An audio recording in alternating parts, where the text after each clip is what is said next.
Está entrando no ar. Debate 93.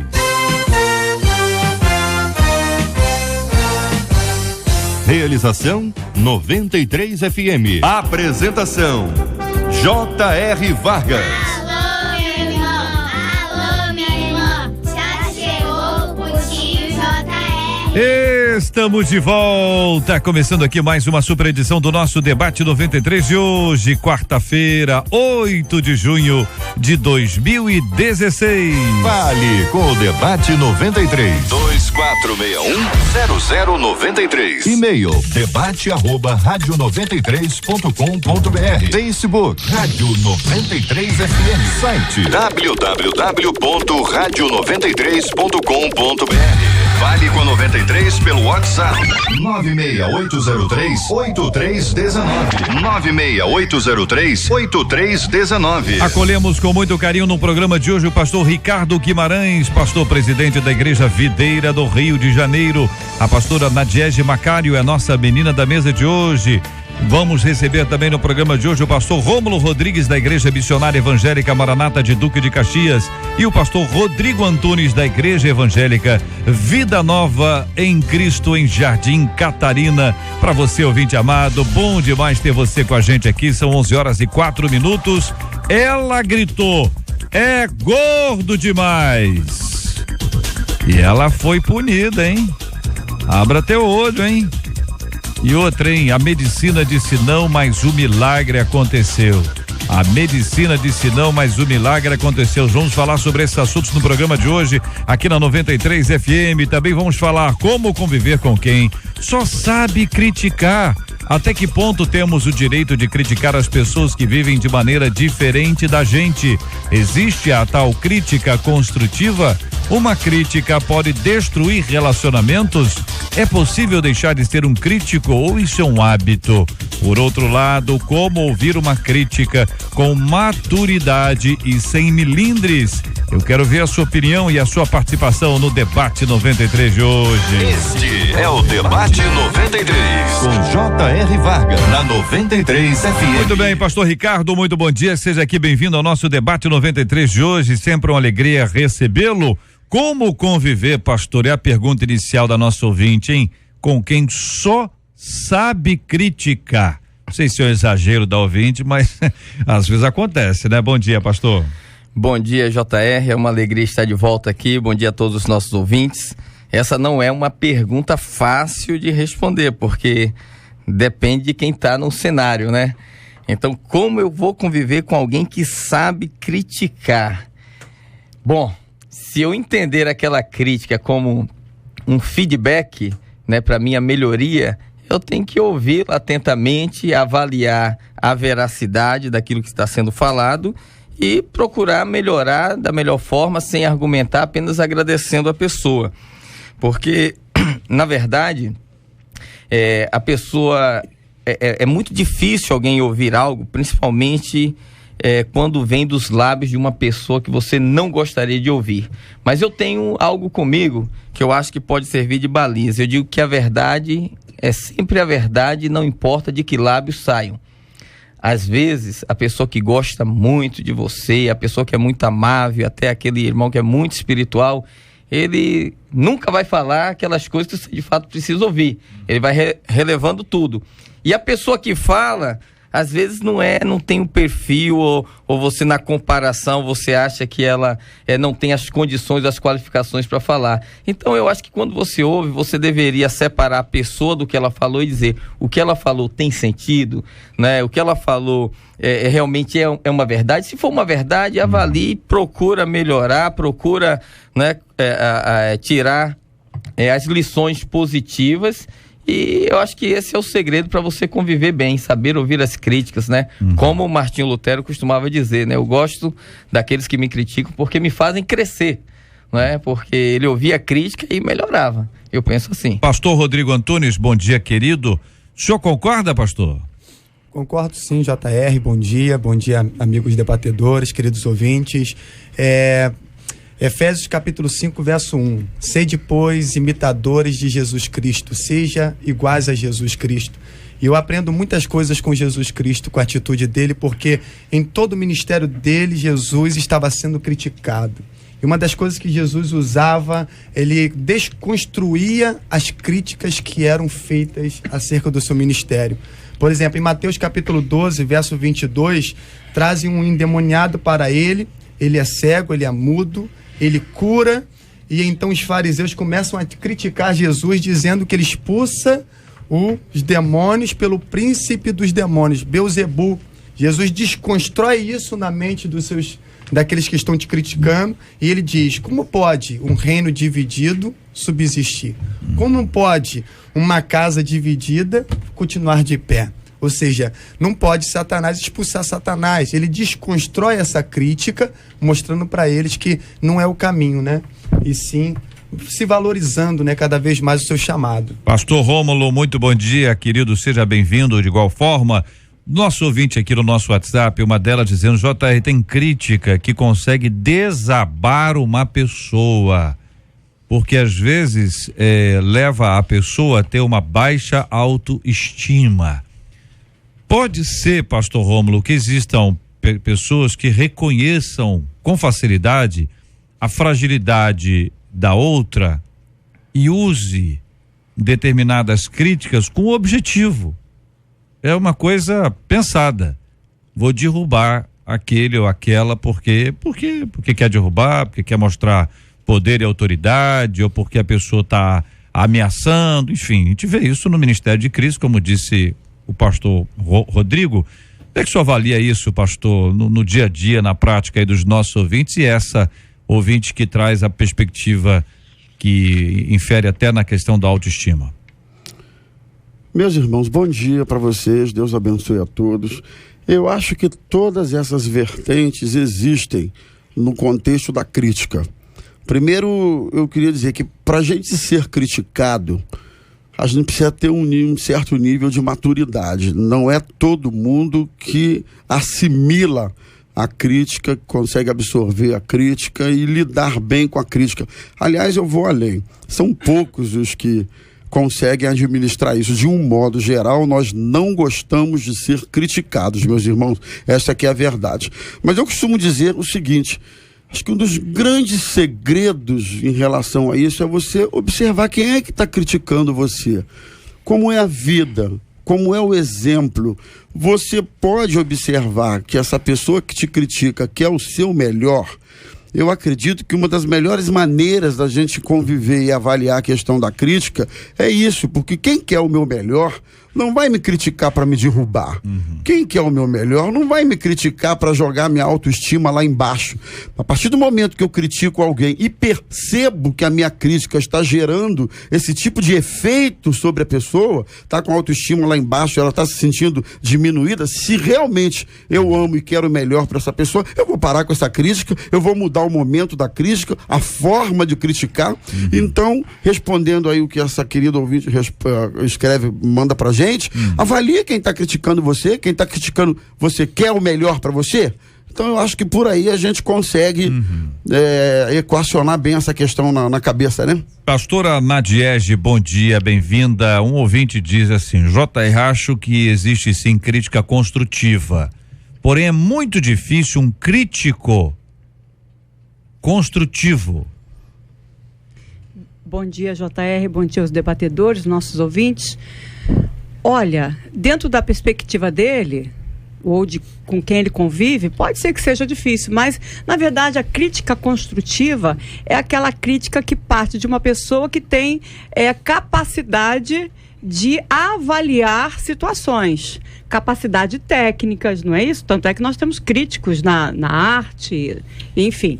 Mas, então, a crítica construtiva, ela vem para ajudar o outro a receber um upgrade, né? Vamos dizer assim, né? A melhorar, dar um toque, não é isso? Então, a crítica construtiva, ela existe. Existe a partir daquela pessoa que quer o bem da outra, que está olhando para a outra para ajudá-la a crescer. Agora, se a pessoa que está criticando não tem capacidade para fazer essa avaliação, então essa pessoa realmente ela não tem como. Então tem que trazer. criticar o crítico que faz a crítica? É isso? Falou que tem que analisar. Vocês disseram isso. O pastor Romulo também falou isso. Tem que avaliar quem é que fala, como é que fala e tal. Sim, ou seja, tem que criticar o crítico que faz a crítica. Não é criticar. Não é criticá-lo, mas assim, analisar. Analisar. Como o pastor aqui falou, quem é que está me analisando? Está me ajudando? Ele quer o meu bem?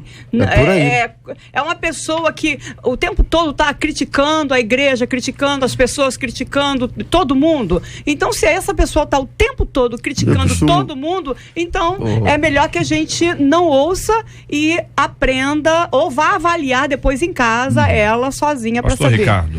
Olha, eu tenho uma definição de crítica construtiva e destrutiva. A crítica construtiva é quando eu critico você.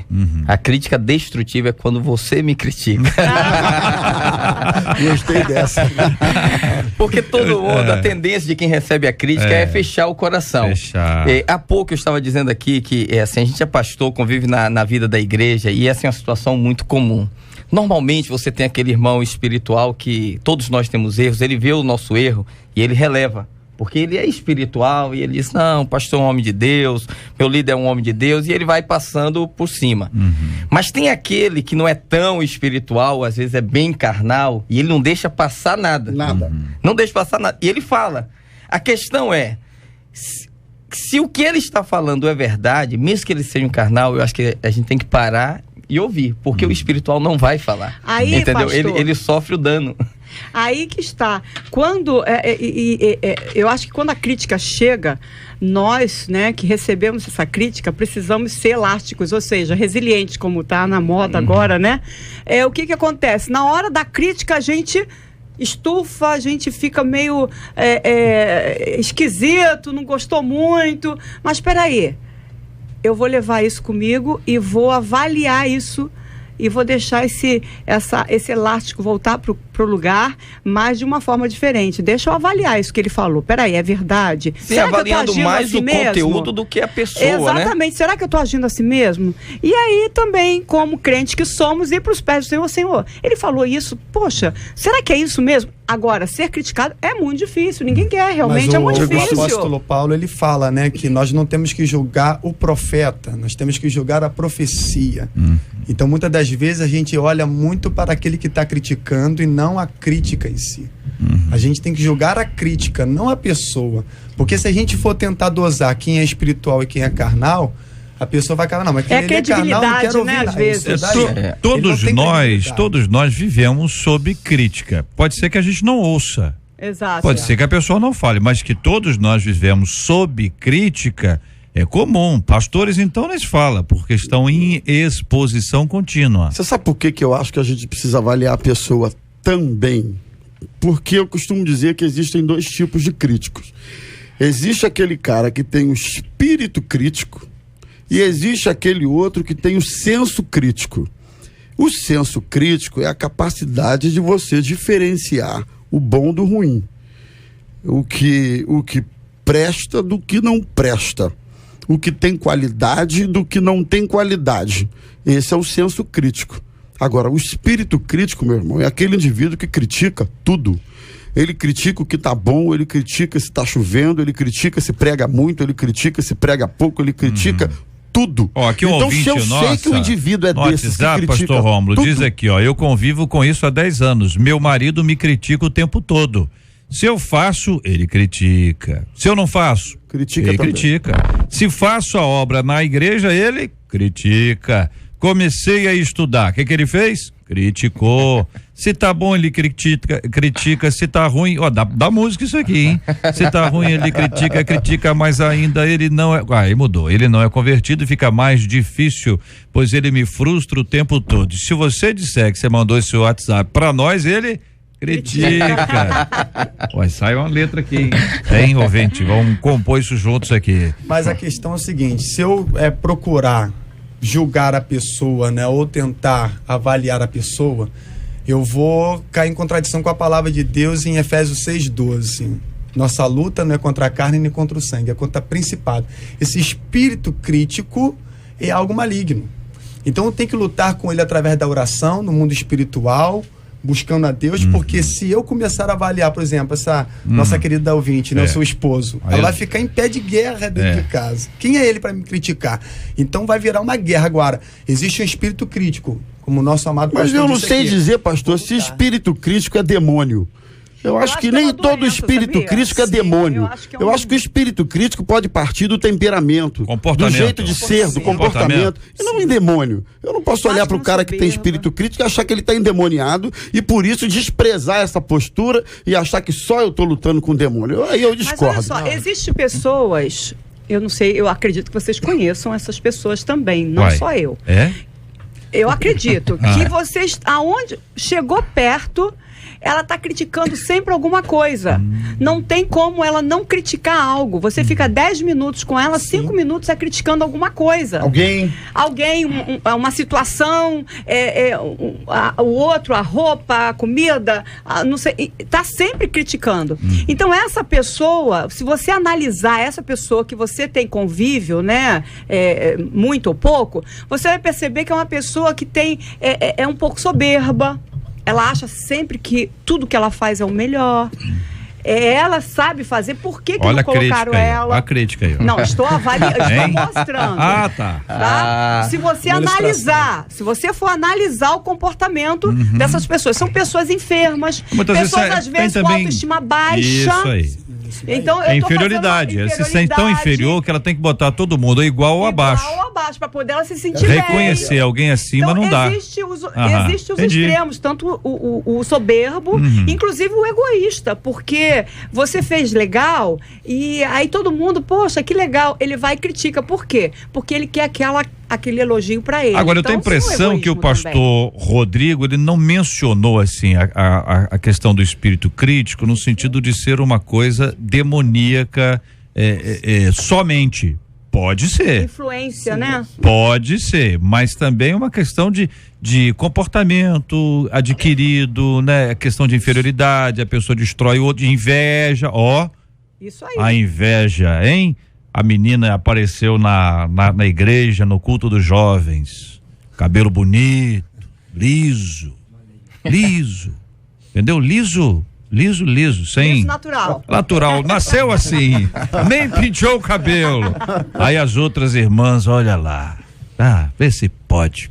Vem pra igreja pra aparecer. Não, olha tá querendo fazer comercial de shampoo, olha só. Aquilo ali deve ser tudo, aqui deve ser implante. É implante que fala? É ou não é? Entendeu? Então tô dizendo isso, que às vezes uma coisa que a pessoa não tem culpa. O que ela faz? Raspa? Vai de quê? Pra toca? Você tá entendendo? Ela não tem culpa de ser daquele jeito. Ela canta bem. Tem uma voz maravilhosa. O irmão ali, meu Deus, que canta bem aquele irmão. Toca quase todos os instrumentos. Só não toca o instrumento que não existe. E aí tiram Aí aparece alguém que ele tem culpa disso, porque ele é bom instrumentista, você tá entendendo? E aí as pessoas às vezes criam uma dificuldade. Ouvinte dizendo que a Bíblia nos ensina a exortar em amor, que é uma postura diferente, né, pastor? Com certeza. O pastor Rodrigo falou aqui que Jesus recebeu muita crítica, mas se a gente for olhar do ponto de vista contrário também, Jesus ele tem uma atitude crítica no sentido de avaliação, né, quando ele escreve aqui para a igreja de Éfeso. Eu acho que isso aqui é o padrão que nós deveríamos seguir. Ele diz assim, olha, ao anjo da igreja de Éfeso escreve: estas coisas diz aquele que conserva na mão direita as 7 estrelas e que anda no meio dos 7 candeeiros de ouro. Olha o que ele diz no verso 2: conheço as tuas obras, como o teu labor, como a tua perseverança, e que não pode suportar homens maus, e que puseste à prova os que a si mesmos se declaram apóstolos e não são, e os achaste mentirosos. E tens perseverança e suportastes prova por causa do meu nome e não deixaste esmurecer. Aí no verso 4, entra aí a pontuação, né? Tenho, porém, contra ti que abandonaste o teu primeiro amor. lembra-te, pois, de onde caíste, arrepende-te, volta à prática das primeiras obras. E no final, ele faz um apelo, dá uma palavra de incentivo e diz: tem contudo a teu favor, que odeias as obras dos nicolaítas, as quais eu também odeio. Então, isso aqui é chamado por alguns estudiosos como sanduíche divino. Ele elogia, pontua a parte negativa e termina com uma palavra de incentivo. Então, se você for olhar desse lado crítico, ele está fazendo uma crítica, mas é uma crítica realista, né? Também. É uma didática nisso aí. É uma exortação. É que eu acho que é um padrão que nós devemos seguir, porque não tem como não criticar. Você tem que saber colocar a crítica. Você vai lá, pontua a pessoa, fala do ponto positivo, mostra para ela onde está a dificuldade e mostra para ela o caminho também para sair. Foi aquilo que a gente falou antes, é a pessoa que tem a condição de fazer esse tipo de exortação. Porque não adianta eu criticar algo, exortar, e ao mesmo tempo eu não vivo aquilo. Eu só critico. Eu tenho que dar condições para poder a pessoa também mudar.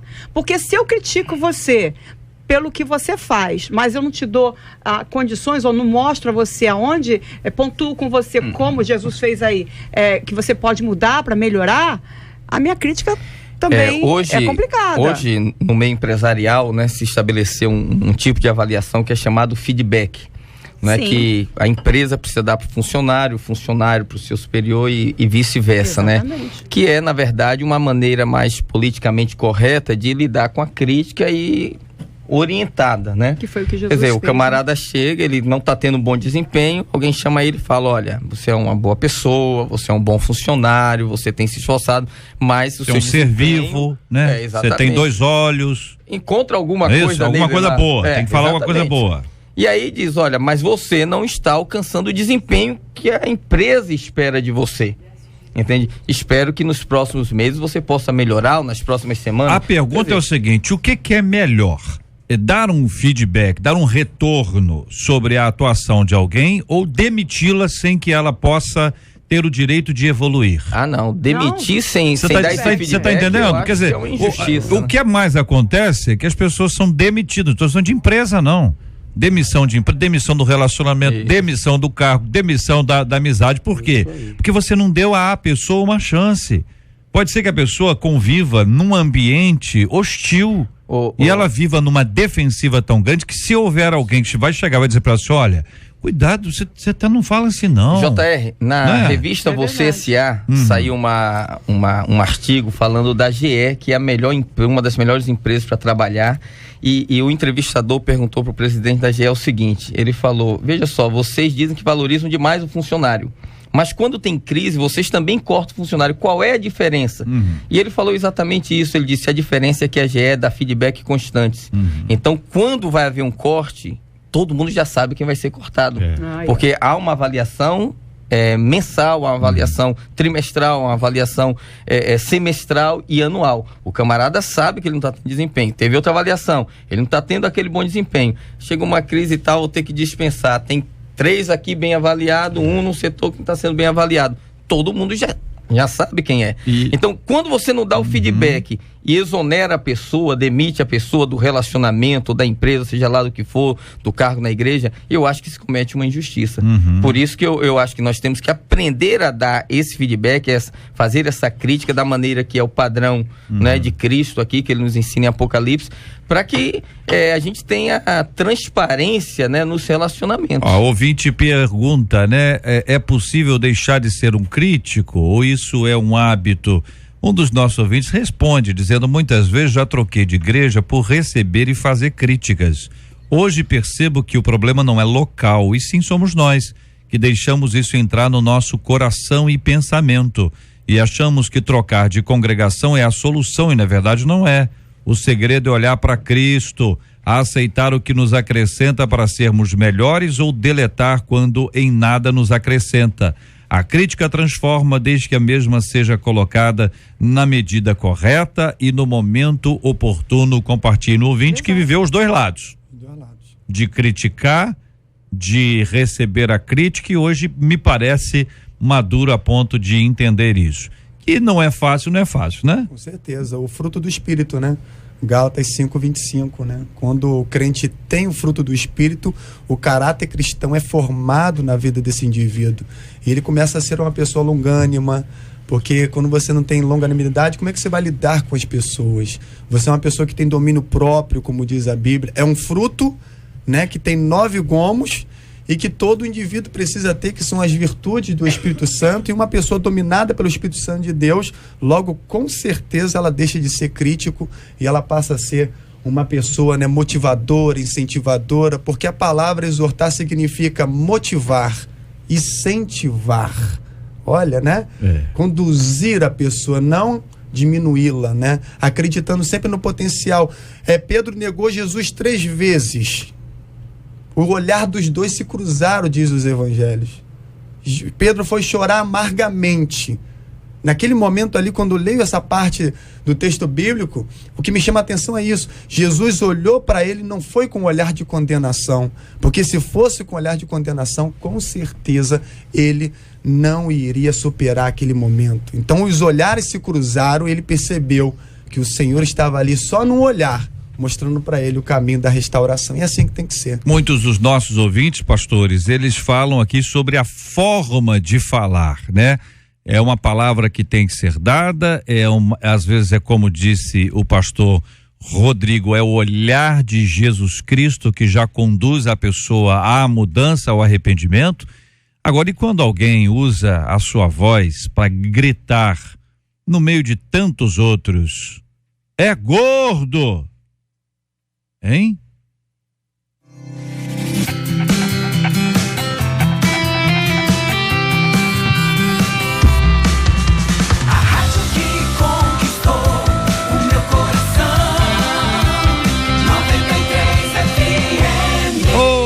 Gente, olha aqui, uma cobradora que desrespeitou um passageiro por causa do seu peso, ela foi afastada de suas funções. Escuta só, ela não quis permitir que o passageiro obeso usasse a porta da frente do coletivo e chegou a gritar que ele era gordo demais para passar pela roleta.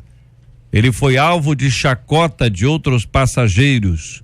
O caso aconteceu ontem em uma linha de ônibus em Duque de Caxias.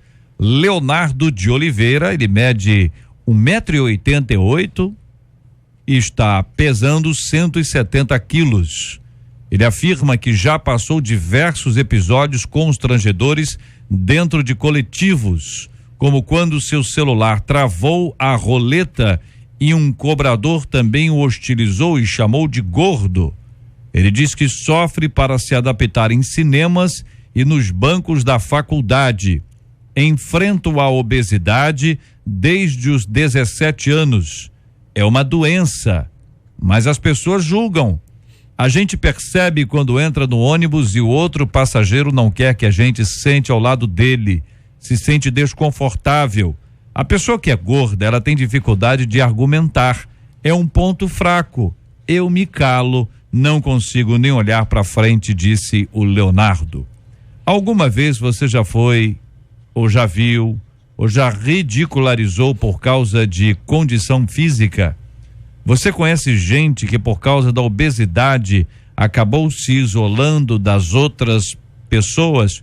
Qual é o comportamento, meus queridos? Comportamento cristão, sem falsidade, né? Quem não pode ser, né? Falciane, né, gente? Entendeu? Sabe aquela coisa de finge que não é, sabe? Mas no fundo tá ali dentro, pensando. Eu acho que uma coisa importante nessa hora, nós cristãos, é nos colocarmos no lugar da pessoa, né? Sim. A palavra diz que a gente não deve fazer com o outro aquilo que você não gostaria que o outro fizesse contigo. Então, eu acho que a gente precisa de amor. Amor é Deus em nós, Deus é amor, é fruto do Espírito.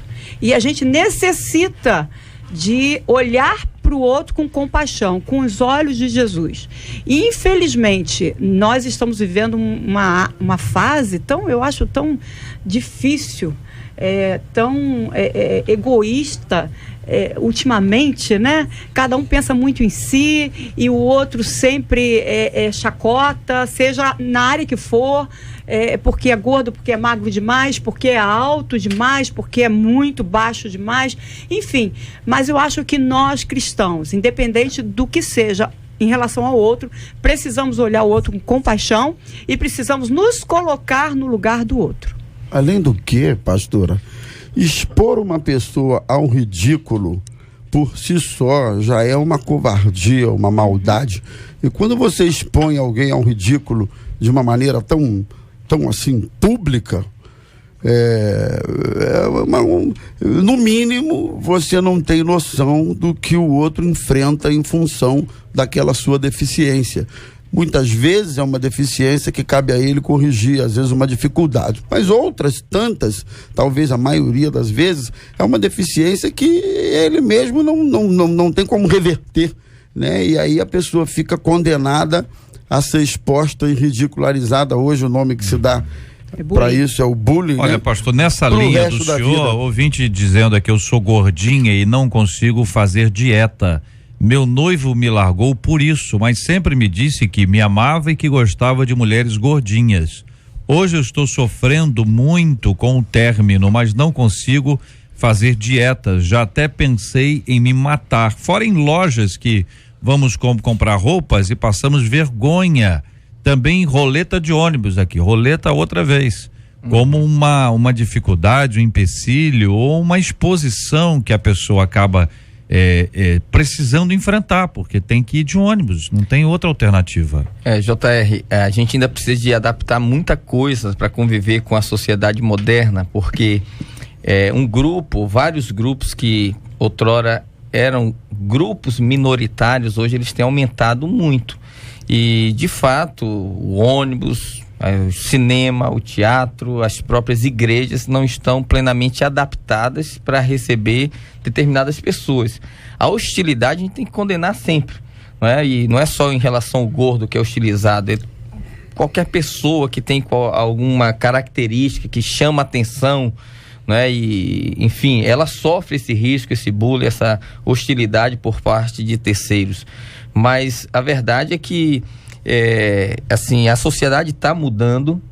As pessoas que convivem, né, com sobrepeso já tem lojas específicas, né, especialistas para determinados manequins que realmente ela não encontra, né, em qualquer loja. Isso gera realmente uma dificuldade, mas nós sempre temos que acolher, né? Não ignorar, não, você não ignora, mas você não vai hostilizar também. Olha aqui um ouvinte dizendo, olha, pastor, já presenciei uma cena dessas, foi forte.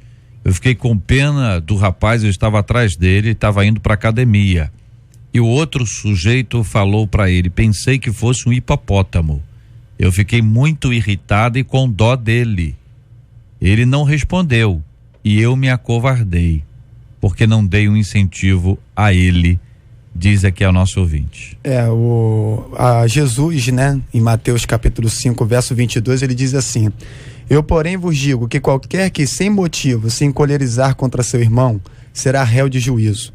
E qualquer que chamar seu irmão de raca com desprezo será réu do sinédrio. E qualquer que lhe chamar de louco será réu do fogo do inferno.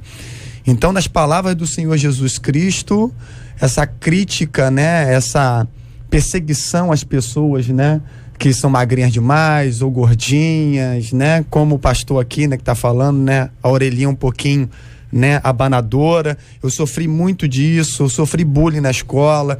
Então, assim, a gente precisa entender que nós precisamos de Jesus Cristo. A sociedade se encontra do jeito que está, querido ouvinte, amigos debatedores, porque está faltando os ensinamentos de Jesus Cristo em nossas escolas, nas nossas famílias, para que as pessoas voltem ao ponto de equilíbrio novamente, porque há um desequilíbrio emocional muito grande em nossa sociedade. O povo atual não consegue lidar mais com as suas crises, e aí a obesidade mórbida, e aí muitas pessoas sofrendo, e a gente tem que ajudar essas pessoas, e somente através da palavra do Senhor Jesus Cristo. A cirurgia bariátrica, ela mudou o perfil de muita gente que acabou se submetendo à intervenção cirúrgica e tendo uma mudança de perfil. Tem humoristas, atores, enfim, cantores, pessoas conhecidas que passaram por isso, de alguma forma acabam encorajando outras tantas a agirem da mesma forma.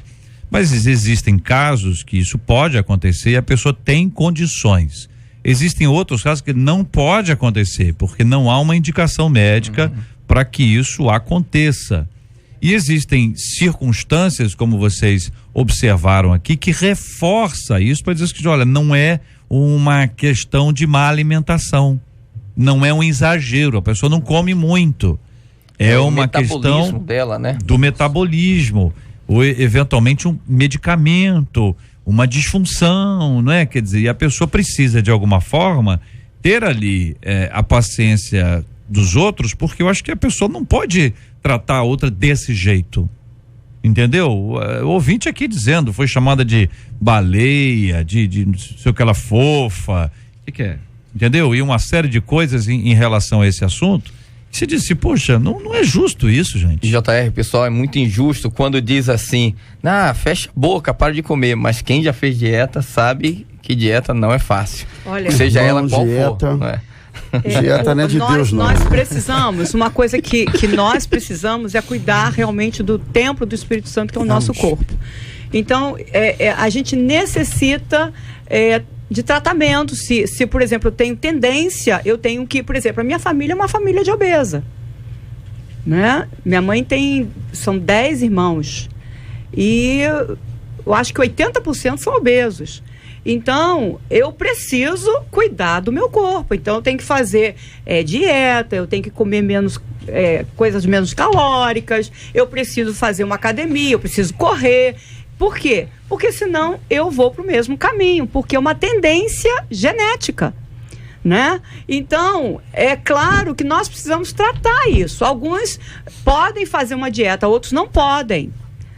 Alguns fizeram a bariátrica, outros não têm condições de fazer, por causa da saúde mesmo. Entendeu? Mas às vezes as pessoas... gente precisa cuidar do nosso tempo. Se eu sou nova, então desde cedo, eu aprendi que eu não gostaria e não queria seguir por esse caminho.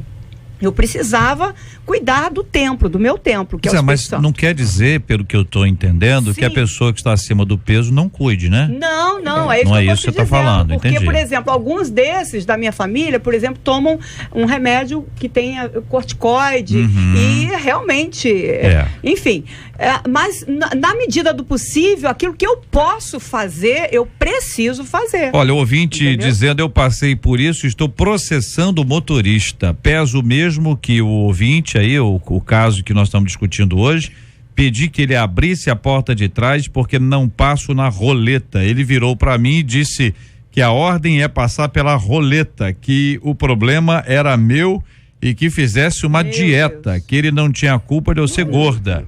Uma outra vez, por descer devagar, o motorista arrancou e eu fui arrastada. Então, essa nossa ouvinte, ela está processando o motorista por conta dessa atitude. Uma outra ouvinte dizendo, JR, eu já passei por isso. Quando passei na roleta do ônibus, avistei um lugar que era o único desocupado. Tinha uma senhora sentada, imagina a cena. Tinha uma senhora sentada no canto e ela falou em voz alta, você não cabe aqui não. Eu olhei para trás e vi que era comigo e todos os passageiros me olhando e rindo. Cheguei perto dela e falei, a senhora tem razão, porque a senhora é bem espaçosa. Hein? A resposta boa, hein? Você não cabe aqui não, é verdade, eu não caibo, né? Eu não caibo aí porque a senhora é muito espaçosa. Mas entendeu? Uma resposta não sei se vai ajudar muito, entendeu? Pelo menos ela não tem problema com isso. Né? Porque às vezes ela responde acende uma discussão, né? Agora ela não tem o direito de hostilizar a pessoa, não tem, né? também. De nenhum modo. Eu me lembro eu li isso em algum lugar, diz que uma senhora que estava no assento do avião percebeu que ao seu lado havia uma pessoa negra. Então ela chamou a comissária e disse: olha, eu não vou, me recuso a sentar ao lado dessa pessoa, por essa razão. E aí expôs. E ela pediu que a comissária tomasse alguma providência, porque ela não ia viajar ao lado de alguém negro. Por causa da condição dela. E aí a comissária conversou com o piloto e tal, daí a pouco ela voltou e retirou o indivíduo que era negro do lado da senhora que estava reclamando, e ela agradeceu. E aí ela disse: olha, você não é digna de sentar ao lado dele, e levou ele para a primeira classe do voo e deixou ela sentada sozinha. Eu acho que gente que age dessa forma, além de ser inconsequente, de um modo geral, são pessoas mal resolvidas consigo mesmas. Pode ter certeza. Tem o passe livre e um dia o motorista falou que esses aidéticos ficam passando o dia para cá, o dia para lá, e ele não me permitiu embarcar. São muitas as circunstâncias que nós observamos, o exagero das pessoas. Seria muito bom avaliar como as crianças estão sendo criadas, se de alguma forma os pais não dizem dentro de casa: fulana, aquela gordinha, Beltrano, aquele gordinho, ensinando os seus filhos a agirem da mesma forma. As gerações anteriores foram criadas nesse ambiente. A atual não precisa. É tempo de mudar essa linguagem e agir como Jesus Cristo agiu. Para ele não havia diferenças. Tratava as pessoas da mesma forma. Embora ele fosse grande demais para elas, ele, para elas, se tornava um igual, para que elas pudessem se tornar iguais a ele.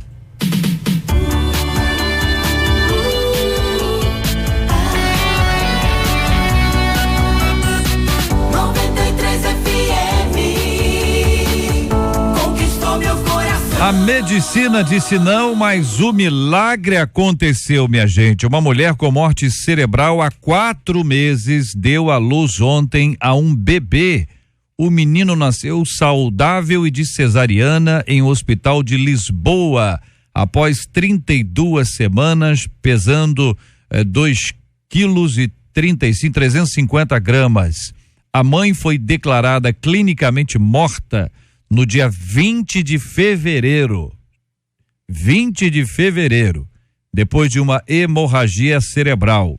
A decisão de continuar com a gravidez foi tomada depois que testes revelaram que o feto era saudável e após o pai concordar e autorizar a continuidade da gestação. Você já foi surpreendido por uma história de milagre quando sua fé estava quase no fim? Histórias como essa renovam a sua fé. Você conhece casos de pessoas que surpreenderam a medicina e acabaram obrigando os médicos a usarem a palavra milagre? Pergunta aos nossos ouvintes, começando com os nossos debatedores. Nosso Deus, né, é um Deus de milagres, é um Deus do impossível, como diz a Bíblia Sagrada. E realmente, né, os milagres nos aproximam de Deus. E uma coisa assim que me chama muito a atenção nessa história é que a gente não está aqui por acaso.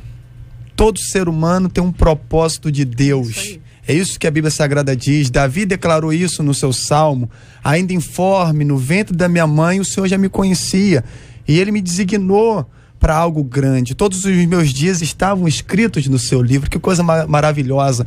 Então, não importa o que a medicina diga, os milagres são reais e Deus quer realmente trabalhar com o ser humano, agir na vida do ser humano, e é formidável, né?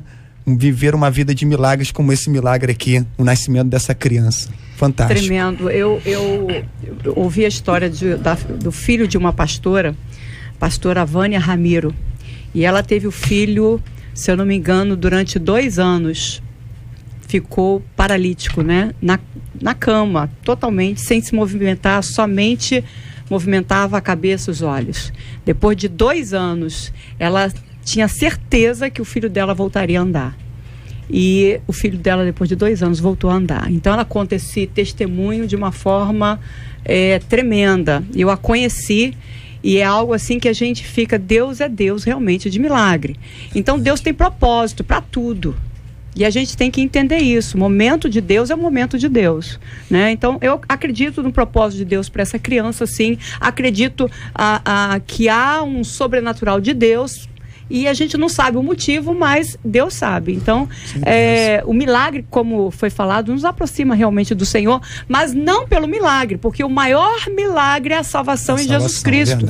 E nós precisamos realmente ter a nossa fé acrescida dentro da palavra do Senhor, ou seja, ler a palavra, estudar a palavra, se alimentar da palavra e deixar a nossa fé na palavra de Deus ser gerada a cada dia, crendo, porque a gente, infelizmente, a gente ainda questiona algumas coisas na nossa própria vida. Será? É mesmo? Não sei. É assim? O milagre já aconteceu, hoje não acontece mais. Então a gente precisa entender que Deus, ele é Deus de poder. Então, o poder está com ele, basta que a gente realmente saiba viver sob essa orientação e que no momento que ele quer, ele faz, e da forma que ele quer, ele vai fazer. Só para acrescentar aqui, eu queria dizer o seguinte: uma das coisas mais lindas do cristianismo é que a gente pode caminhar sempre na perspectiva do milagre.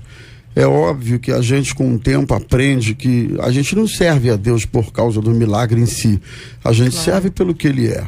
Mas, por toda a Bíblia, você encontra pessoas que, diante da total desesperança e falta de perspectiva, quando se depararam com Jesus, tiveram a sua sorte mudada só porque se depararam com Jesus. Então, inclusive pessoas que foram desestimuladas por outras a buscar Jesus, a clamar pelo nome de Jesus e até mesmo a crer em Jesus, mas elas não desistiram, persistiram no seu clamor e na sua fé. Então eu queria pontuar isso. É lindo o cristianismo porque eu posso caminhar nessa perspectiva. Eu sei que a qualquer momento, contrariando todas as expectativas, como se diz, aos 45 do segundo tempo, o meu Deus pode agir, revertendo toda a circunstância e contrariando tudo e todos. Isso é muito lindo. Só quem conhece Jesus, de fato, teve um encontro com Jesus e conhece a palavra, consegue entender isso e caminhar nessa perspectiva, né? Eu acho que esse é um desejo nosso para cada ouvinte que nos acompanha nesse momento. JR, eu estava vindo para cá, ouvindo essa reportagem, né, na rádio, e fiquei realmente assim, impressionado, primeiro com a atitude do pai, né, a fé que ele teve, a disposição de permitir a gravidez seguir em frente, porque a gente não sabe se os aparelhos foram desligados ou não, né? Depois eu fiquei pensando o que vai ser a história dessa criança, né? Que já começa numa história de milagres e de vitórias. Agora, para nós que somos cristãos, nós estamos acostumados com isso, porque a Bíblia é um livro de milagres, né? Isaac foi fruto de milagres, Samuel foi fruto de milagre. Você entra lá no Novo Testamento, vê o ministério de Jesus, a quantidade de milagres, de mortos que ressuscitaram, leprosos que foram curados, não é? Então, isso alimenta a nossa fé, porque quando a gente lê lá na Bíblia, a gente fala, puxa, aconteceu com Abraão, aconteceu com, não é? Aconteceu lá com Ana, aconteceu lá com a mulher, a viúva de Naim, mas a gente está vendo nos nossos dias aqui, com certeza tem a mão de Deus, né? Eu acho que fatos como esse é que faz até o ateu botar a mão na cabeça e dizer, ai meu Deus, o que está acontecendo, né?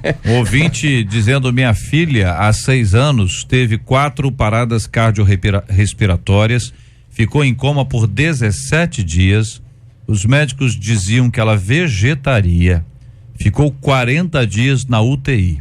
Hoje, com 12 anos, ela dança na igreja. Amém. E os médicos que a atenderam dizem que ela é um milagre, diz o nosso ouvinte Fábio, acompanhando a gente, trazendo aqui a sua opinião e a sua história sobre esse assunto.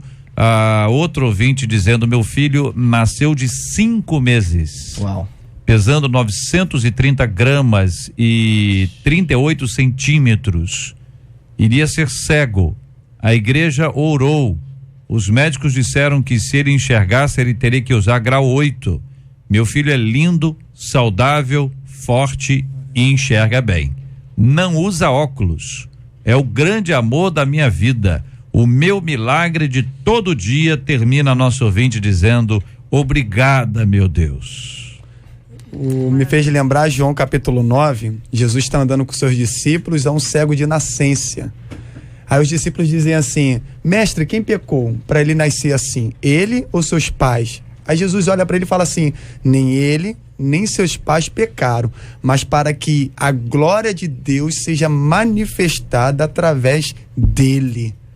Então, Deus, ele controla todas as coisas. Deus tem um controle de tudo. Ele faz um indivíduo nascer cego e, na sua fase adulta, quando Jesus está passando o seu ministério, realizar um milagre para que a glória de Deus seja manifestada. Então, nosso Senhor Jesus Cristo tem o controle de todas as coisas. Ele é um Deus de milagre, porque o milagre é para que a glória de Deus seja manifestada. Nós respeitamos a medicina, temos que ouvir os médicos, sim, mas nós temos que nos render à verdade da palavra de Deus. Muitas pessoas não experimentam milagres porque elas dão muito mais peso à palavra do médico do que ao poder de Deus, do que às promessas da palavra de Deus. Então, não sou contra a medicina, acho que a pessoa enferma deve ir ao médico, deve recorrer, deve seguir as orientações na medida do possível, mas chega um momento que a medicina estabelece o limite e diz: não dá mais. E aí é onde a nossa fé entra em ação e o milagre se manifesta. Ouvinte dizendo: já vivi 2 milagres, o último foi o meu filho, baleado por fuzil na cabeça. Diz aqui o nosso ouvinte, isso aconteceu há 2 anos. Ele não perdeu nenhuma função cognitiva. Voltou à faculdade onde faz direito para a glória de Deus. Testemunha um dos nossos queridos ouvintes. São experiências muito especiais. Poderosa. Muito especiais. Olha aqui, outro ouvinte. Uma sobrinha que entrou no hospital com uma infecção urinária e ficou na UTI por 1 mês. Teve que aprender a falar, andar, respirar, tudo com fisioterapia. Os médicos diziam que ela teria sequela. Hoje ela tem um filho de 3 anos, completamente normal, sem nenhuma sequela. Os médicos dizem que foi um milagre. As sequelas são apenas as cicatrizes. Todos na igreja, parentes e amigos, ficaram em oração. Foi difícil, mas a glória de Deus, ela está entre nós para todos se lembrarem que milagres existem. Compartilha mais uma de nossas ouvintes, trazendo aqui a sua perspectiva e a sua opinião. Outro ouvinte dizendo: meu irmão passou por uma cirurgia do coração. Após 3 dias ele pegou uma infecção hospitalar. Os médicos falaram que o que eles podiam fazer, eles fizeram, pois só tinha 5% de chance de vida. Ele ficou 33 dias no CTI. No entanto, ele sobreviveu. Infelizmente, depois de 8 anos, teve que passar novamente pela mesma cirurgia e não resistiu. Morreu na mesa de cirurgia após uma hemorragia.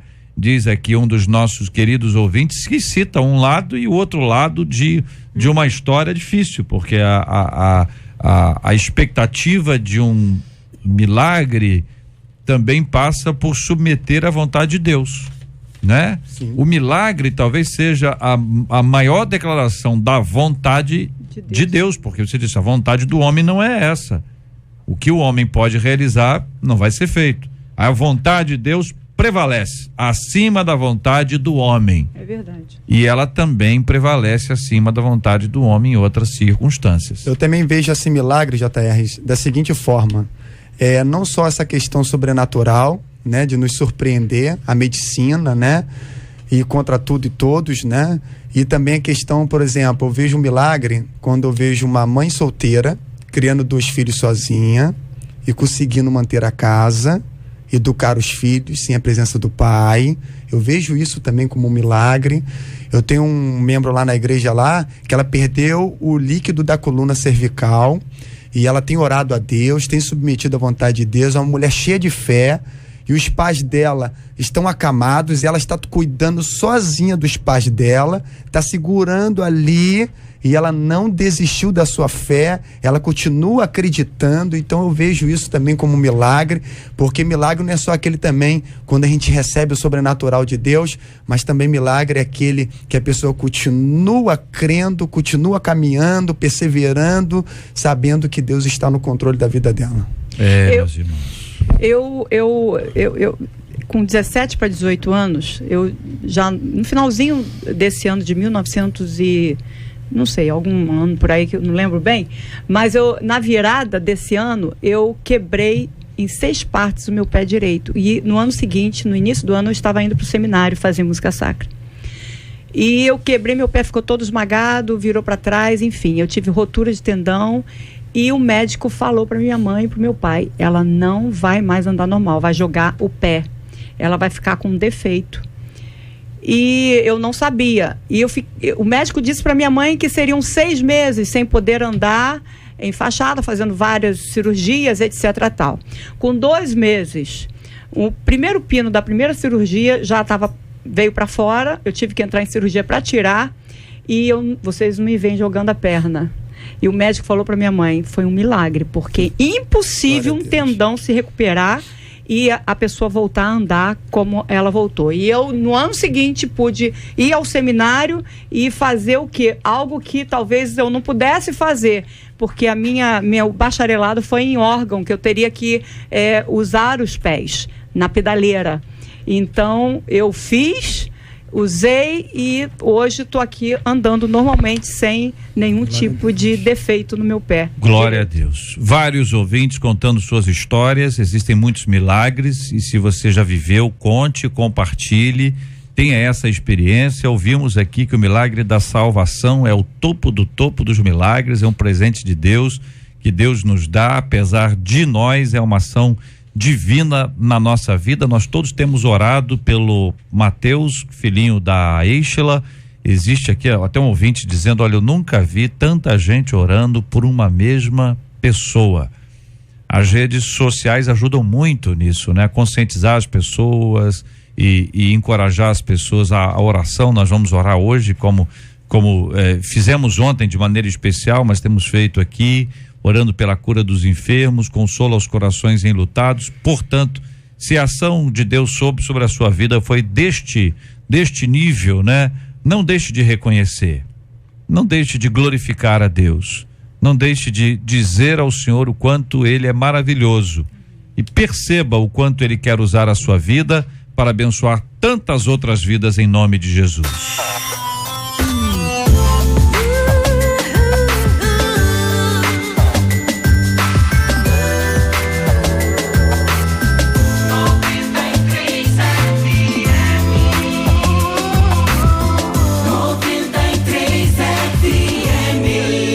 E aí, Marcela? Bom dia, JR, ouvintes e debatedores.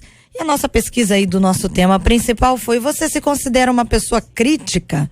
67% dos nossos ouvintes dizem que são críticos, sim. Vou aproveitar, Marcela, para dizer o seguinte: muita gente, quando nós falamos sobre a questão da obesidade, um ouvinte contou a história de uma amiga dela, ou irmã dela, que tentou emagrecer de todo jeito, sem um acompanhamento, sem orientação e tal. Muita gente recorre àqueles médicos que são famosos e são chamados por um pseudônimo de caveirinha, e que receitam remédios que não poderiam receitar. E às vezes a pessoa, no afã de emagrecer rapidamente, às vezes até a pessoa que já é magra, mas manter-se naquele mesmo peso, recorre a qualquer tipo de orientação, sem que seja uma orientação correta. É parte do cuidado que a gente tem que ter com o templo do Espírito Santo, não se submeter a coisas como essas, ainda que você tenha 37 amigas que fizeram a mesma coisa e ficaram ótimas. Não existe organismo igual. Um remédio para um tem um efeito, para outro pode produzir outro tipo de resultado. Por isso tem tantas marcas, diferenças, enfim, que podem dar resultados diferentes. É necessário que haja um cuidado e que você, ouvinte, não recorra a métodos tão fáceis, que parecem tão rápidos e eficientes, mas que podem ser prejudiciais à saúde. Lembrando que os remédios do Dr. Caveirinha, depois que você deixa de tomar, geralmente a pessoa retorna ao peso que tinha, isso se não dobrar. Não existe, gente, emagrecimento saudável sem uma reeducação alimentar. Então, Tenha isso em mente, e você tomando remédio, você pode gerar outras tantas coisas, hemorragias internas. Esse tipo de remédio provoca muita coisa, parada cardíaca, a gente sabe de histórias de gente que faleceu, então cuidado com caveirinha. A alegria do Senhor Aqui. 90. Ô pastor Ricardo, muito obrigado, querido, pela sua presença aqui no nosso debate 93 de hoje. Quero registrar que recebi do pastor o livro Geração Benjamim, Vivendo o Favor Ilimitado, a mais nova obra do pastor Ricardo Guimarães. Eu quero agradecer. Muito obrigado e parabéns pela obra. Muito obrigado, JR. Sempre uma alegria poder estar aqui. Eu quero deixar um abraço para os pastores da Vinha que estão nos acompanhando agora, né, nesse momento, e também um abraço para o nosso povo da Igreja Videira no Rio de Janeiro. E se você estiver pela Barra da Tijuca, Recreio, vá nos fazer uma visita às 10 horas da manhã no domingo, Rua Odilon Braga, número 100, perto ao Bar World, ok? Um grande abraço a todos. Obrigado, pastor. Muito obrigado, pastora Nadiege. JR, minha mãe está ouvindo você hoje, está completando 80 anos exatamente hoje. Então, mãe, parabéns, Deus abençoe muito você. Você é uma guerreira vitoriosa, nos criou no Evangelho. Que Deus te abençoe ricamente. Neide Matos. Neide, você é uma menina completando 80 anos, receba aqui o beijo de todos nós, a gratidão que nós temos a Deus pela sua vida. Você nos deu um presente muito especial, que é a sua filha, que nos abençoa aqui e a tantas outras pessoas, país e mundo afora. Então, Neide, nesse dia, um beijo de todo o nosso time aqui da 93 FM, que Deus te abençoe muito. Linda, ela é linda. Lindona. E eu queria deixar um abraço pro taxista Diego. Fala, Há Diego. pouco tempo peguei junto com minha mãe esse táxi e ele estava ouvindo a 93. Ele falou assim, eu não... quando eu ligo o carro, 93 já tá ligado. Ele estava justamente ouvindo o debate. Obrigado, eu falei assim, Diego. Esse debate eu conheço. Valeu, então ele mandou Diego. um abraço pra você, JR. Obrigado, Diego. Deus te abençoe Lá de muito Niterói. também. Niterói. Alô, Niterói. Pastor Rômulo, obrigado, querido. Ô, gente, aí que eu que quero agradecer novamente o carinho do convite. Eu sempre digo que estar no debate é uma oportunidade de aprender um pouquinho mais. Deus abençoe a todos e até a próxima. Muito obrigado, querido pastor Rodrigo Antunes. Deus abençoe sempre. Obrigado a todos, obrigado pelo convite, amigos debatedores. Eu queria convidar você para dia 18 agora, nós temos um grande culto jovem lá na Igreja Evangélica Vida Nova em Cristo, ali no Jardim Catarina, né? Mandar um abraço aí pro povão do Catarina, tá sempre sintonizado aqui na 93. E dia 18 agora, né? Grande culto jovem, o tema é Vigia na Terra, né? Vamos vigiar na terra. A partir das 19 horas, na Rua dos Diamantes, entre a Avenida Itororó e a Paulo VI, bem fácil ali. E que Deus abençoe a todos. Um grande beijo a todos da Vida Nova em Cristo, meu povão, e a minha querida e amada esposa Renata. Maravilha. Um beijo. Alô, Catarina, povo de Deus abençoado. Nós vamos orar juntos nessa hora, apresentando a vida do Mateus diante de Deus em oração, como temos feito, clamando ao Senhor pelo milagre, como ouvimos hoje aqui. Vários exemplos de milagres operados pelo nosso poderoso e maravilhoso Deus. Vamos orar pela cura dos enfermos, consolo aos corações enlutados. Vamos orar por aqueles que não sabem produzir uma crítica amorosa, construtiva, abençoadora, mas gostam de destruir as pessoas. Vamos pedir a bênção e a misericórdia de Deus também para que nós aprendamos a receber as críticas e as apliquemos da maneira correta. Vamos orar por aqueles que têm vivido sob crítica por conta de uma questão física e que têm lutado contra isso, sofrido muitas vezes. Que Deus traga ao coração de cada pessoa que tem esse ímpeto de falar ou mesmo de pensar, um reposicionamento do seu comportamento. Para cada pessoa, a bênção de Deus de acordo com o olhar de Jesus Cristo. É a certeza dos milagres que podem acontecer e que pela graça de Deus acontecerão na vida dos nossos ouvintes e por aqueles que temos clamado juntos em nome do Senhor Jesus. Senhor Deus Todo-Poderoso, nós cremos no poder do Teu nome, ó Pai, Que nessa tarde, ó Deus, o Senhor venha visitar agora, ó Pai, cada enfermo, cada doente. Que o Senhor venha ser a cura, ó Pai, de cada um. Que o Senhor venha trazer restauração. Que o Senhor venha trazer, ó Pai, um novo tempo, ó Pai, na vida dos nossos queridos ouvintes, onde quer que eles estejam. E nós queremos entregar em Tuas mãos, ó Pai, porque sabemos, ó Pai, que as Tuas mãos são poderosas. Deus abençoe o Mateus, ó Pai.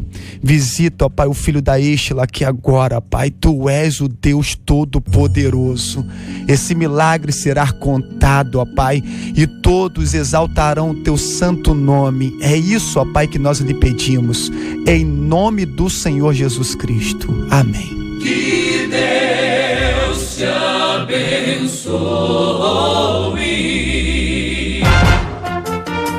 Você acabou de ouvir Debate 93.